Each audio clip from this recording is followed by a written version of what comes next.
Hello दोस्तों, नमस्कार। आपके अपने चैनल हिंदी मिरर पर फिर से आपका स्वागत है। दोस्तों, हम जो अपनी श्रृंखला हमारी चली हुई है सामान्य ज्ञान से संबंधित प्रश्नों को लेकर, इस श्रृंखला को बढ़ाते हुए जो हमने आज का आपका टॉपिक लिया है वह टॉपिक है आपके सूचना एवं संचार प्रौद्योगिकी यानी आईसीटी से लेकर है। और इसमें हमने सबसे पहले आपका जो टॉपिक लिया है वह दूसरा लिया है इंटरनेट एवं ईमेल का आधारभूत ज्ञान। दोस्तों, आपकी जानकारी के लिए बता दूं, इसमें पहले मैं आपको थोड़ा सा विस्तार से इसके बारे में समझाऊंगी कि इंटरनेट एवं ईमेल का आधारभूत ज्ञान, तो इसका ज्ञान क्या होता है, जो आधारभूत ढांचा है इंटरनेट और ईमेल का, इसके बारे में आपको थोड़ा सा विस्तार से समझाएंगे। उसके बाद हमने आपके 50 प्रश्न जो हैं एमसीक्यू लिए हैं, इसके बाद +50 आपको दूसरी वीडियो मिलेंगे। उस प्रकार से आपके 100 प्रश्न जो हो जाएंगे इस वाले दूसरे टॉपिक के तैयार हो जाएंगे। फिर उसके बाद मैं आपके लिए सूचना संचार संबंधी जो शब्द संक्षेपण है यानी शब्दावली है उसके प्रश्न लेकर आऊँगी। उसमें भी कम से कम आपको 100 प्रश्न मैं कराऊंगी। इस प्रकार से यह टॉपिक जो आपका जो 3rd यूनिट से है सूचना एवं संचार प्रौद्योगिकी का आईसीटी का, बिल्कुल अच्छे से पूरी तरह से तैयार हो जाएगा और इससे बाहर आपका कुछ भी नहीं आने वाला। बहुत ही सिलेक्टेड मैंने प्रश्न आपके लिए हैं इसमें, तो इसलिए वीडियो को पूरी ध्यान से ज़रूर देखना और पसंद आए तो ज़्यादा से ज़्यादा लाइक एंड शेयर करना। जो दोस्त आज ही चैनल से जुड़े हैं वो चैनल को ज़रूर सब्सक्राइब कर लें, बेल आइकन को हिट कर दें, क्योंकि नई वीडियो के नोटिफिकेशन आपको तभी मिल पाते हैं जब आप बेल आइकन हिट करते हैं और चैनल को सब्सक्राइब करते हैं। चलिए शुरू करते हैं आपका टॉपिक। जैसे कि अभी मैंने आपकी जानकारी के लिए बता दिया है कि हमने ये वाले टॉपिक आपका दिया है। चलिए देखते हैं क्या है इंटरनेट। इंटरनेट के बारे में यहाँ पर मैं थोड़ा विस्तार से तो नहीं बताऊँगी, आप इसको बाद में अच्छे से पढ़ लेना। थोड़ा मैं आपको समझा देती हूँ इसमें क्या चीज़ है कि इंटरनेट सभी आजकल सभी जानते हैं कि इंटरनेट क्या है। इंटरनेट क्या है कि जो इंटरनेट पूरे विश्व में विस्तृत कंप्यूटर नेटवर्कों का एक नेटवर्क है जिसे अनेक नेटवर्क जोड़े हुए हैं। तो इसके बारे में बहुत छोटी छोटी ये चीज़ें होती हैं, लेकिन कई बार हम जानते भी जो है आंसर को गलत कर आते हैं, क्योंकि हम थ्योरी नहीं पढ़ते और सिर्फ एमसीक्यू पढ़कर चले जाते हैं। तो उससे क्या होता है कि हम जो है वहाँ पर जाकर कंफ्यूज हो जाते हैं कि ये तो हम जानते हैं और हमें सही आंसर नहीं पता चल रहा है, क्योंकि कंफ्यूज करने वाले ही क्वेश्चंस जो हैं कंपटीशन में डाले जाते हैं। आप लोगों को नॉलेज होने के बाद भी आप आंसर गलत कर देते हैं, क्योंकि आप टॉपिक को नहीं पढ़ते हैं ध्यान से। तो टॉपिक पढ़िए, पहले कंसेप्ट को क्लियर कीजिए, कंसेप्ट क्लियर करने के बाद आप सीधे एमसीक्यू पर जाइए और फिर एमसीक्यू इतने करिए कि आपकी पकड़ टॉपिक पे यानी कि आपका कंसेप्ट पे अच्छे से हो जाए। ठीक है, ये एक सर्कल है जो चलता है आपके तैयारी के लिए। अब इंटरनेट का इतिहास। अब देखिए, आप इंटरनेट के बारे में तो मोस्टली सभी जानते हैं, बच्चा बच्चा जानता है आजकल इंटरनेट के बारे में, लेकिन शायद इसकी जो हिस्ट्री है, इसका जो इतिहास है उसके बारे में बहुत कम लोग जानते हैं। तो 1969 से अमेरिकी रक्षा विभाग के एडवांस रिसर्च प्रोजेक्ट्स एजेंसी यानी कि अपरा ने संयुक्त राज्य अमेरिका के 4 विश्वविद्यालयों के कंप्यूटर की नेटवर्किंग करके इंटरनेट यानी कि अपर्णा अपरा नेट की शुरुआत की थी। इसका उद्देश्य आपात स्थिति में आपस में संपर्क स्थापित किया जाना भी था। आप देखिए, यहाँ से आपके इस वाले टॉपिक, ये जो आपका पैराग्राफ है, इसमें से ही आपके 4-5 क्वेश्चन जो हैं एमसीक्यू में बनते हैं। आपने अगर किए होंगे एमसीक्यू तो आपने देखा होगा कि यहाँ से क्वेश्चन ज़रूर आते हैं। तो इसमें इसी में से, इतने पैराग्राफ में से आपके 5 क्वेश्चन बनेंगे आराम से। चलिए अगला प्रश्न, अगला देख लीजिए। टॉपिक इसमें क्या है कि 1972 में, ये वाला तो हो गया आपका 19 जो है 69 का, ये है 1972 का इलेक्ट्रॉनिक मेल अथवा ईमेल की शुरुआत। ये एमसीक्यू बन जाएगा आपका। फिर 1973 यानी कि 1973 में transmission control protocol internet protocol TCP IP का डिजाइन किया गया, ये क्वेश्चन बन जाता है। देखिए, अब यहाँ पर मैंने आपको पूरी जानकारी दे दूंगी तो आप जो हैं अच्छे से एमसीक्यू के जो आंसर आराम से कर पाएंगे। आपको कहीं भी ढूंढने की जरूरत नहीं पड़ेगी कि इसका क्या होगा। यहाँ से अगर आप अच्छे से समझ लेते हैं। 1983 वर्ष तक आते आते यह इंटरनेट पर 2 कंप्यूटर के बीच संचार का माध्यम बन गया। इनमें से एक जो है protocol file transfer protocol FTP की सहायता से फाइलें डाउनलोड कर पाना संभव हुआ था। 1983 अपरा नेट के मिलिट्री हिस्से का मिलनेट में डाल दिया गया। ठीक है, इसको आप ध्यान से थोड़ा पढ़िएगा। 1986 में क्या हुआ, US national science foundation NSF ने NSF नेट लॉन्च किया। यह पहला बड़ा पैमाने का नेटवर्क था जिसमें इंटरनेट तकनीक का प्रयोग किया गया। दोस्तों, शायद आपने इंटरनेट से लेकर यानी कि कंप्यूटर से लेकर MCQ तो बहुत पढ़े हैं, लेकिन शायद ये जानकारी आपको पहली बार मिल रही है। ठीक है, तो अगर पहली बार मिल रही है तो दूसरे जो स्टूडेंट हैं उन तक भी ये जानकारी पहुँचे। अब देखिए 89 में क्या हुआ, प्रथम बार इंटरनेट का इंडेक्स जो बनाने का प्रयास किया गया। CERN के बर्न्स-ली ने इंटरनेट पर सूचना के वितरण की एक नई तकनीक का विकास किया। और फिर उन्होंने क्या किया कि उन्होंने जो कि किसी इंटरनेट प्रयोगकर्ता को इंटरनेट के विभिन्न साइट पर एक नए डॉक्यूमेंट को दूसरे से जोड़ता है, इस तरह का उन्होंने माध्यम जो है तैयार किया। तो ये सारा 1991 में ये हुआ। फिर 1993 में सिस्टम का विकास हुआ मोज़ेक नामक का। फिर 94 में जो है नेटस्केप कम्युनिकेशंस। 1995 में माइक्रोसॉफ्ट ने अपने अपने ब्राउज़र बाज़ार में उतारे। फिर 95 में साइट्स को इंटरनेट पर लॉन्च किया गया। इस प्रकार से ये सब 2003, फिर उसके बाद 2003 तक का इसमें दिखाया गई है प्रोग्रेस कि कब कब क्या क्या हुआ। ये सारा इतिहास आपका इंटरनेट से संबंधित मैंने आपको दिखा दिया है। आप इसको अच्छे से रीड कर लेना, ठीक है। इसके स्क्रीनशॉट ले लीजिए या फिर इसको डाउनलोड करके अच्छे से धीरे धीरे इसको करके आप पढ़ते रहना। और इसके चिरपिन नोट्स भी इसमें से निकाल लेना। जैसे कि MCQ हम आपको तैयार करके देते हैं, उसी तरह से आप खुद के भी MCQ बना सकते हैं, जिस पर आपकी और अच्छी कमांड रहेगी, जिसमें आपको रटना नहीं पड़ेगा और आप खुद से बनाएंगे तो और अच्छे से आपको याद भी रहेंगे। अब है इलेक्ट्रॉनिक मेल। जैसे कि मैंने बताया था कि इंटरनेट और इलेक्ट्रॉनिक मेल दो के बारे में आपको ज्ञान दिया जाएगा, यानी कि उसका ज्ञान प्राप्त करेंगे और फिर बाद में आपके MCQ कराए जाएंगे। ईमेल एक सेवा है। क्या है ईमेल? इलेक्ट्रॉनिक मेल, इसकी जो है ईमेल की जो फुल फॉर्म हम हिंदी में बोलते हैं इलेक्ट्रॉनिक मेल है, शॉर्ट में ईमेल। कोई जानता ही नहीं है कि ईमेल किसको कहते हैं। बहुत से बच्चे नहीं भी जानते हैं, बस उन्हें पता है कि ईमेल है। ईमेल तो सभी वाकिफ़ हैं इस नाम से। तो इंटरनेट पर इलेक्ट्रॉनिक मोड में संदेश भेजने के लिए अनुमति देता है। यह एक ऐसा इलेक्ट्रॉनिक संदेश होता है जो किसी नेटवर्क से जुड़े विभिन्न कंप्यूटर के बीच भेजा व प्राप्त किया जाता है। मोस्टली सभी को पता है, कॉमन भाषा में तो हम पता है कि हमने आपको कोई जो है डॉक्यूमेंट्स भेजे या फिर आपने कंप्यूटर के द्वारा कोई भी संदेश भेजा तो वो क्या हुआ, वह ईमेल होता है। लेकिन इसकी वैज्ञानिक तरीके से क्या इसकी परिभाषा निकल कर आती है वो यहाँ आप इसको आराम से पढ़ेंगे, ठीक है। अब आगे देख लीजिए, जैसे कि इसे माइक्रोसॉफ्ट आउटलुक तथा आउटलुक एक्सप्रेस आदि हैं। हम कुछ वेबसाइट की सहायता से भी अपना ईमेल भेज सकते हैं तथा प्राप्त कर सकते हैं। हम सभी भेजते हैं वेबसाइट पर, ठीक है। अगला देख लीजिए, ईमेल की संरचना कैसी है, इसका स्ट्रक्चर कैसा है, ईमेल एड्रेस हम कैसे डालते हैं।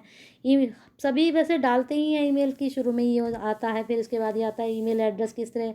शुरू में आप क्या डालते हैं, ईमेल के प्रत्येक उपयोगकर्ता को अपने ईमेल खाते के लिए एक अनूठा नाम मिलता है। इस नाम को ईमेल पते एड्रेस के रूप में जाना जाता है। सब अपने तरीके से उसको बनाते हैं, ठीक है। इसमें फिर ईमेल यूज़र नेम, पहले ईमेल आएगा, फिर यूज़र नेम आएगा, फिर @ आएगा, फिर डोमेन नेम आएगा, ठीक है। इस रूप में होता है। उदाहरण के लिए जैसे स्टूडेंट @bestest.in, ऐसी इस तरह से आप इसको ईमेल एड्रेस को अपने बना सकते हो। सभी ने अपना ईमेल एड्रेस बनाया हुआ होगा, जिन्होंने नहीं बनाया है वो बना लीजिए, क्योंकि आज का टाइम ऐसा है कि सभी को ईमेल होना चाहिए और सभी को आज के टाइम में इसकी ज़रूरत भी होती है। अब आगे देखिए इसमें क्या है, इसमें बता रहे हैं कि किस तरह से ये होता है कि यूज़र नेम और डोमेन नाम @ प्रतीक नाम से अलग होते हैं। दोस्तों यहाँ पर MCQ बनते हैं कि किस तरह से ईमेल का एड्रेस होता है। ईमेल पता के संवेदनशील केस सेंसिटिव नहीं है। ईमेल में पते में रिक्त स्थान स्पेस की अनुमति नहीं होती है, वहाँ पर कहीं भी स्पेस नहीं होता, लगातार आप बनाते हो उसको, ठीक है। अब है ईमेल संदेश अवयव। तो इसमें थोड़ा सा आप इसको आराम से इसको पढ़ लेना। अब देखिए कैसे आप फिल करते हैं उसको। सबसे पहले फ्रॉम यानी कि प्रेषक का पता जिसको आप दे रहे हैं, डेट आएगी, उसको संदेश प्राप्त करता, ठीक है। सब्जेक्ट किस विषय को लेकर आप ईमेल कर रहे हो। जैसे अगर हम बच्चों को डॉक्यूमेंट्स भेज रहे हैं तो हम डालेंगे कि सब्जेक्ट इस तरह से उस यूनिट में से है, तो इस तरह से यहाँ पर सब्जेक्ट आ जाता है।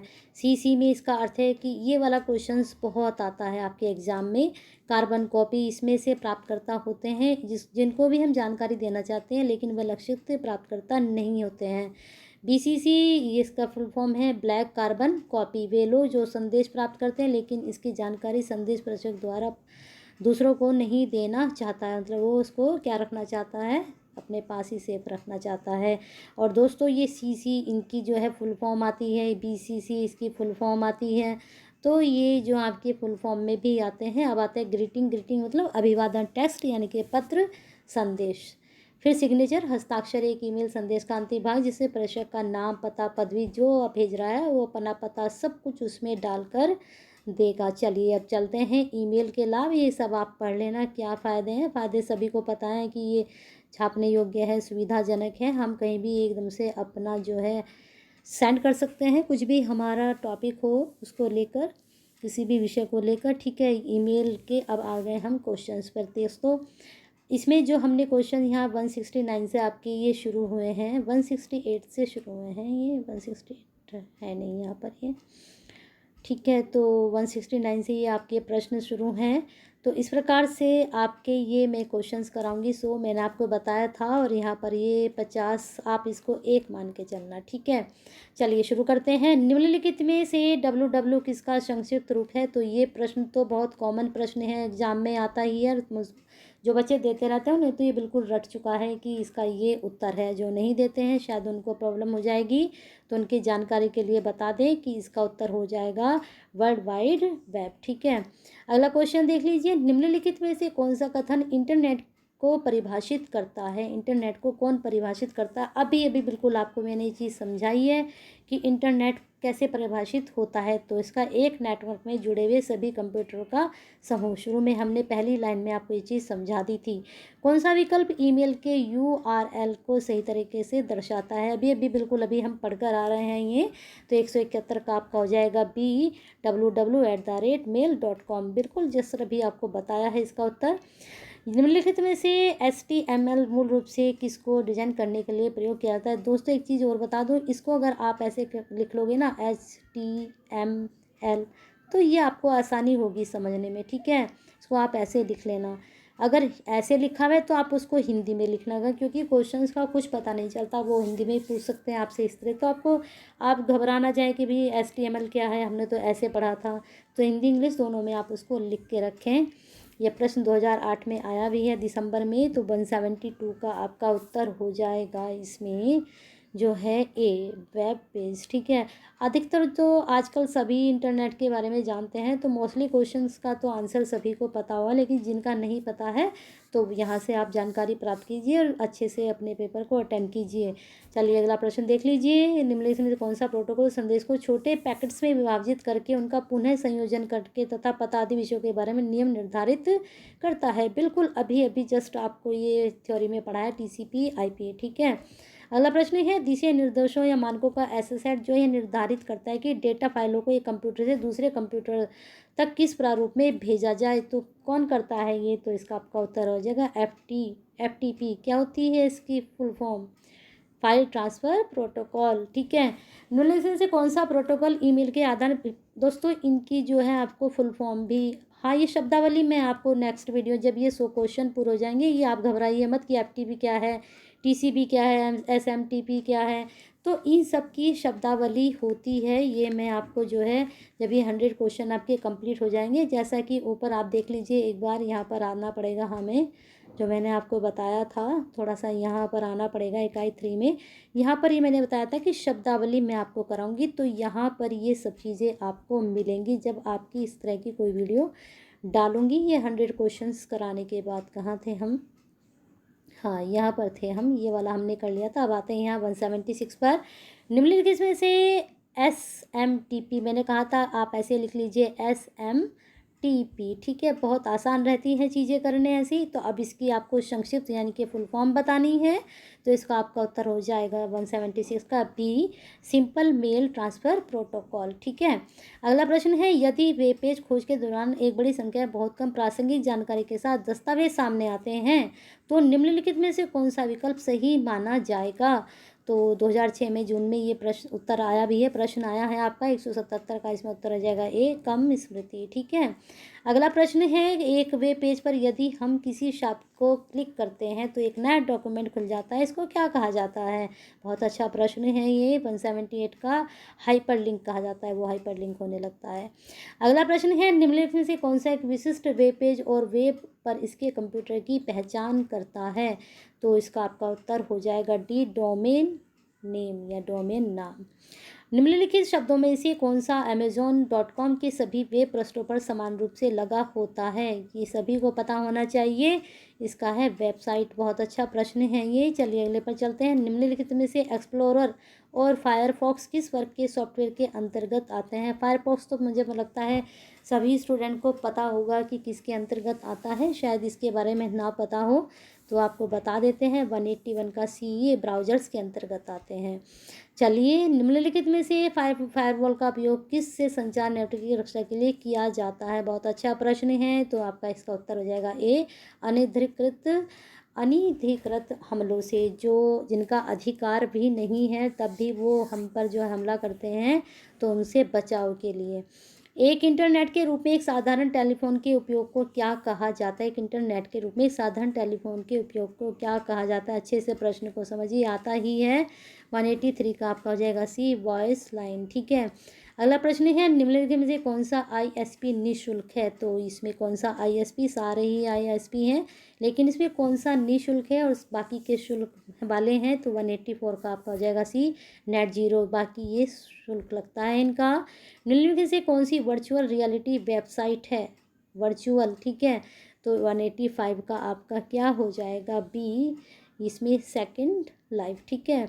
अगला प्रश्न है, निम्नलिखित कथनों में से कौन सा सही है? दिसंबर 2006 में तो कथन कौन सा सही है? 4 कथन है, इसमें से कौन सा एक सही है, बाकी 3 गलत हैं। तो आपका इसका उत्तर हो जाएगा डी, मॉडर्न में एनालॉग संकेतों को डिजिटल एवं इसके विपरीत भी परिवर्तित किया जाता है।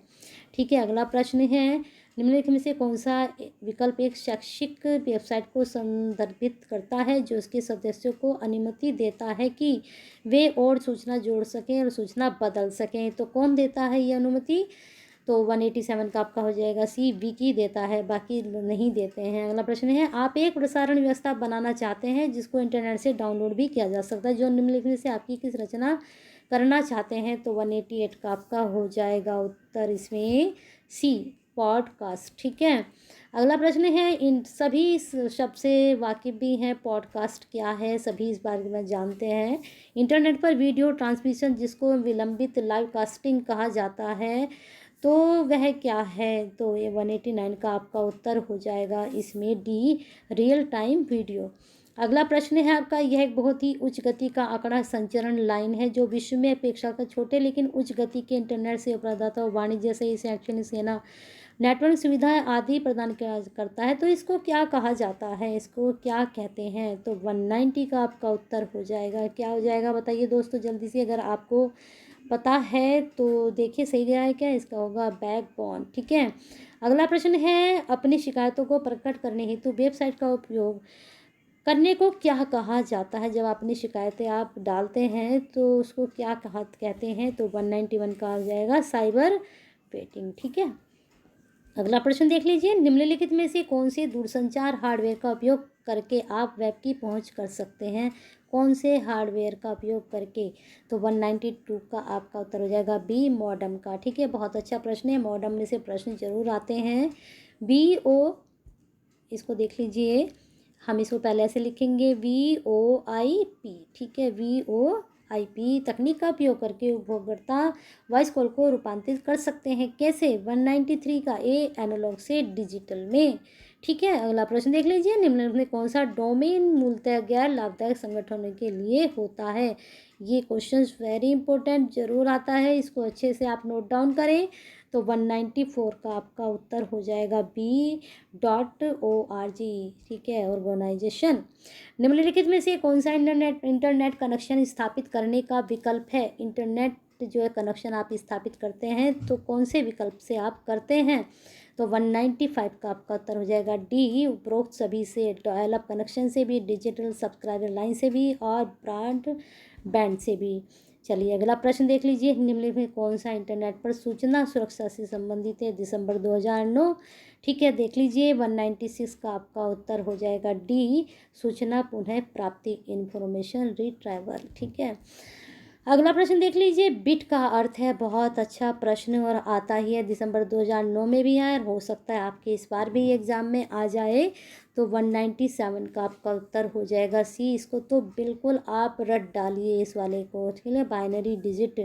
निम्नलिखित में से एक रेखीय डाटा संरचना नहीं है, बाकी सब हैं, तो कौन सी नहीं है? दिसंबर वही 2009 में आया है, तो इसमें से कोई एक नहीं है, तो 198 का आपका उत्तर हो जाएगा इसमें बी, बाइनरी ट्री नहीं है, बाकी एरी, क्वाई, क्यू और सीपीयू सारे हैं। तो ठीक है, चलिए अगला प्रश्न देख लीजिए, संकलक का उपयोग निम्नलिखित में से किस भाषा के ऑब्जेक्ट कोड में परिवर्तित करने के लिए उपयोग किया जाता है, जिसको क्रियान्वित किया जा सकता है? दिसंबर 2009 में आया है। 199 का आपका उत्तर हो जाएगा ए, उच्च स्तर की भाषा। इसको बहुत अच्छे से कर लीजिए, चाहे आप इस इंग्लिश के स्टूडेंट हैं, इंग्लिश में भी इसको करिए, हिंदी है तो ज़रूर करिए। प्रश्न आता है, 100% आता है, 99 भी नहीं कह रही हूँ, 100% बोल रही हूँ। निम्नलिखित में से कौन सा नेटवर्क डिवाइस नहीं है? इस तरह के क्वेश्चन बदल के आते हैं और इस तरह के क्वेश्चन भी ज़रूर बनते हैं आपके। तो आपका 200 का उत्तर हो जाएगा, 200 का आपका उत्तर हो जाएगा इसमें डी, सीपीयू। ठीक है, बाकी सब जो है डिवाइस है, एक नहीं है। HTTP का पूर्ण रूप क्या है? तो इसमें 201 का आपका उत्तर हो जाएगा B, hyper text transfer protocol. ठीक है, अब देखिए हाइपर सभी में है, यहाँ भी है, टेक्स्ट भी है यहाँ पर, लेकिन आपको कैसे याद करना है कि बस ट्रांसफ़र याद कर लीजिए, बाकी प्रोटोकॉल भी है, हाइपर टेक्स्ट सभी में है। तो आपको ट्रांसफ़र, ट्रांसमिशन नहीं, ट्रांसपोर्ट नहीं, ट्रांसफ़र यहाँ पे भी है, प्रोटोकॉल यहाँ पे, लेकिन यहाँ टर्मिनल है, यहाँ पर टेक्स्ट नहीं है। ठीक है, तो ये भी डिफरेंस करना है आपको, थोड़ा सा याद करने के साथ साथ, रटने के साथ साथ थोड़ा उसमें ट्रिक भी लगाइए अपनी। ठीक है, अगला प्रश्न है, प्रोटोकॉल जो दो या दो से अधिक कंप्यूटर के बीच हाइपर टेक्स्ट के स्थानांतरण को सुगम बनाता है? तो आपका इसका उत्तर हो जाएगा 202 का सी, HTTP। अभी बिल्कुल जस्ट आपने इसको पढ़ा है। ठीक है, अगला प्रश्न देख लीजिए, IRC का मैंने कहा था ना, आप इसको पहले ऐसे लिखें, उसके बाद इसको सोल्व करें। IRC का पूर्ण रूप क्या है? तो 203 का आपका उत्तर हो जाएगा बी, इंटरनेट रिले चैट। ठीक है, अगला प्रश्न है, लाइन का उपयोग और टकराव से बचने निम्नलिखित किसके मुख्य कार्य हैं? दिसंबर 2005। 204 का उत्तर क्या होगा? सी, नेटवर्क प्रोटोकॉल के। ठीक है, अगला प्रश्न है, निम्नलिखित में कौन सा इंटरनेट कनेक्शन के प्रकार हैं? बताइए कौन से प्रकार हैं?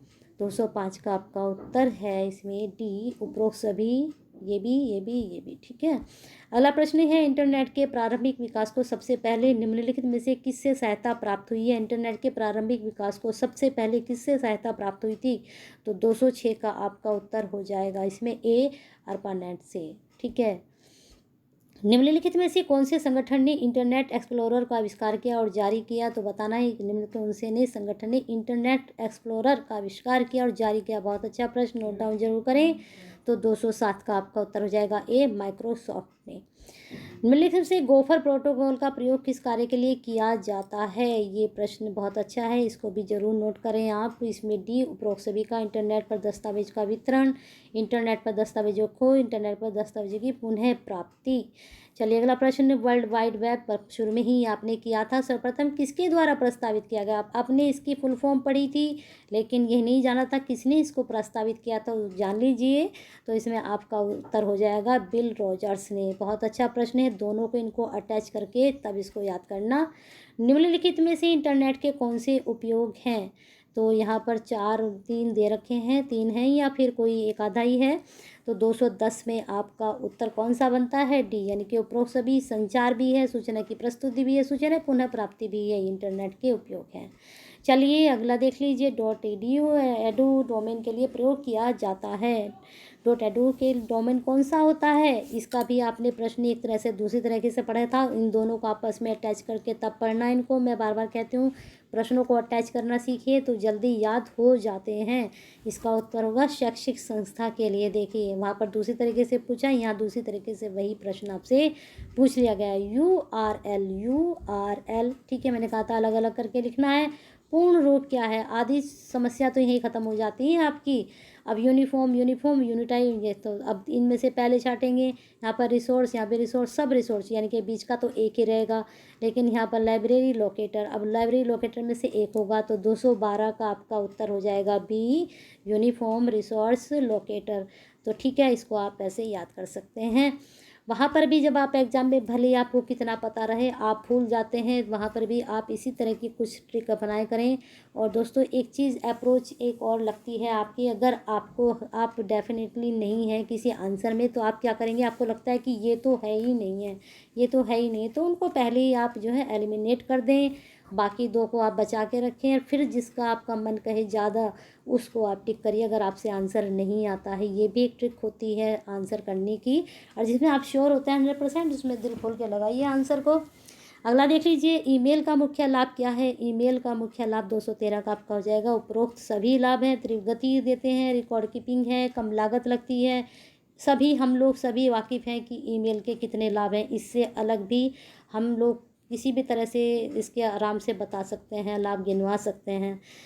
.edu डोमेन के लिए प्रयोग किया जाता है। ये क्वेश्चंस आपका 211 का हम शायद कर चुके हैं। ठीक है, ये दोबारा आपका रिपीट हो चुका है शैक्षिक संस्था के लिए और अच्छे से याद हो जाएगा। ये भी 212 आपका कर चुके हैं, ये भी हो चुका है 214, ये दोबारा रिपीट हो गए हैं। यहाँ पर ये 214 तक हो चुके हैं। 215 देख लेते हैं, इनमें से कौन सा एक इंटरनेट ब्राउज़र नहीं है ये बताना है। तो 4 यहाँ पर दिए गए, तो इसमें से कोई एक इंटरनेट ब्राउज़र नहीं है, बाकी 3 हैं। तो 215 में आपका इसका उत्तर हो जाएगा 215 में सी। ड्रूपल नहीं है, बाकी नेटस्केप, नेविगेटर, क्रोम, ओपेरा ये सब इंटरनेट ब्राउज़र हैं। ठीक है, ठीक है, आपको 3 ये जो पता चल गए हैं। वर्ल्ड वाइड वेब क्या है ये भी आप पढ़कर आप तीसरी बार देखिए, इसके बारे में पूछा जा रहा है। तो 216 का आपका उत्तर क्या है, सी। इंटरनेट का वह भाग जो परस्पर जुड़े हुए पेजों को माध्यम से सूचना प्रदान करना सक्षम बनाता है। पहले आपने इसकी फुल फॉर्म, फिर आपने इसके जिसने बनाया उसके बारे में, अब आपने पूछा कि ये क्या है। ठीक है, 3 क्वेश्चंस को जोड़ के इसको लिखो अपनी नोटबुक में।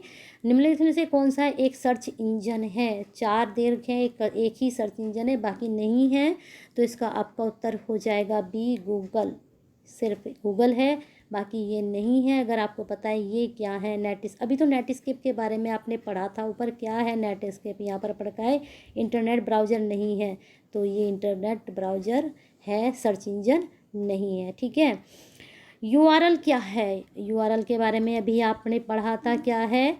अब इस दूसरी तरह से इस क्वेश्चन को पूछा गया तो 218 का आपका क्या हो जाएगा इसमें, बताइए जल्दी से। सी, www पर किसी दस्तावेज या पेज का पता URL होता है। यहाँ पर आपने क्या पढ़ा था, URL की फुल फॉर्म पढ़ी थी, क्या पढ़ा था यहाँ पर, अभी तो पढ़ा था हमने URL का पूर्ण रूप। हाँ, मैं कहती ना कि फुल फॉर्म पढ़ी आपने, पूर्ण रूप क्या है, और यहाँ पर URL के बारे में आपने ये पढ़ा।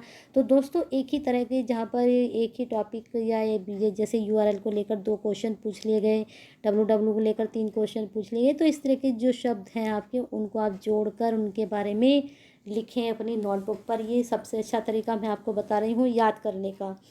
ठीक है, आप अगर वीडियो पसंद आई है तो ज़्यादा से ज़्यादा लाइक एंड शेयर कीजिए, जिससे ये कंप्यूटर के क्वेश्चंस जो हमने आज 50 कराए हैं और आगामी जो 50 कराने वाले हैं उन तक ये भी पहुंच सके। ठीक है।